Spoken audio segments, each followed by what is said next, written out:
So I'd say crafty. It's always fun. It's beautiful. It was started for the beauty of the drive. Right. For 47 years, the Spoon River Drive has been a staple in those small town communities that are within the borders of Fulton County. And you can tell just how important it is with just about anyone you talk to.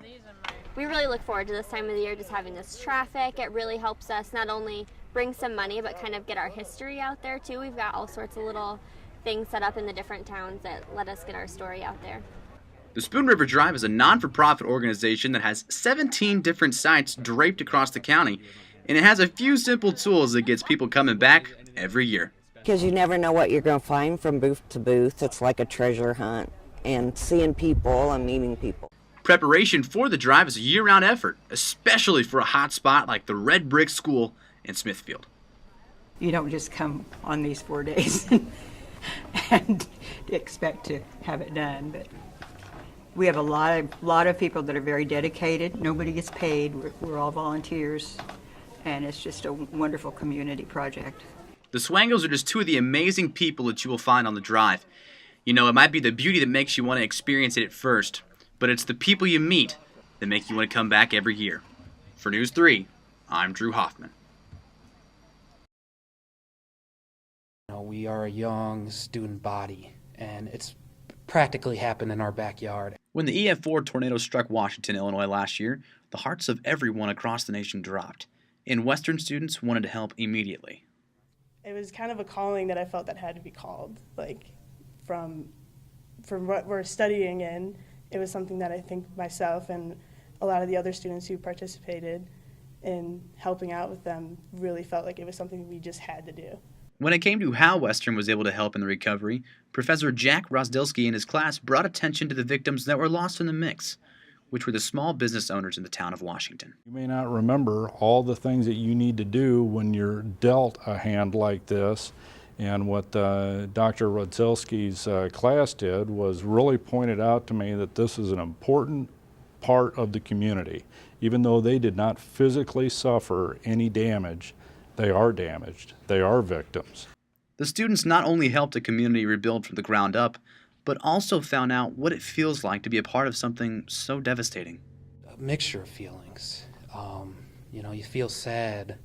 You feel just mortal, I guess is the right word, that in a second, everything could be taken away.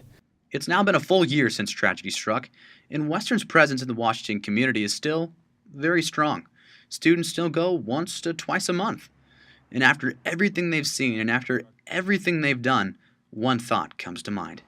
To be a part of that, even though I'm not a member of the Washington community, to be a part of that, to help that community recover, was an amazing feeling, and I wouldn't trade it in for the world.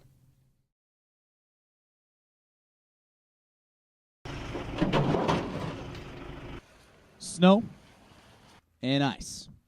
We see it everywhere this time of year, and after last year's harsh winter, it has everyone thinking about how bad this year's will be. We think we had learned from our past. However, stating that, everybody was in the same boat we were last year. This was not something that we miscalculated or there was an error in planning. It strictly was Mother Nature doing her thing and saying that I'm in control, you're not.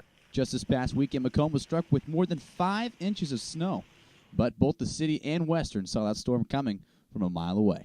The preparation for this last storm this past weekend was undertaken last Thursday when it was apparent that we were likely to receive a considerable winter storm.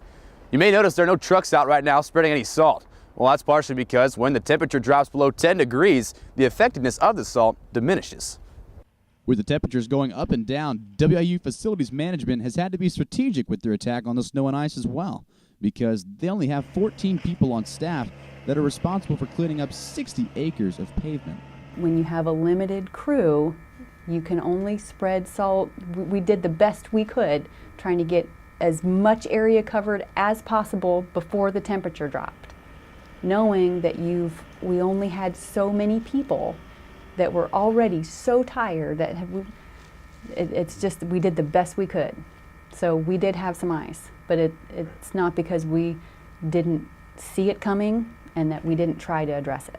Tara also shared with us that some of the staff worked for 24 hours straight making sure all those parking lots, sidewalks, and bus stops were as safe as possible before school started at 8 a.m. on Monday. It was astounding, the level of dedication and commitment from the landscape maintenance crew. Reporting for News 3, I'm Drew Hoffman.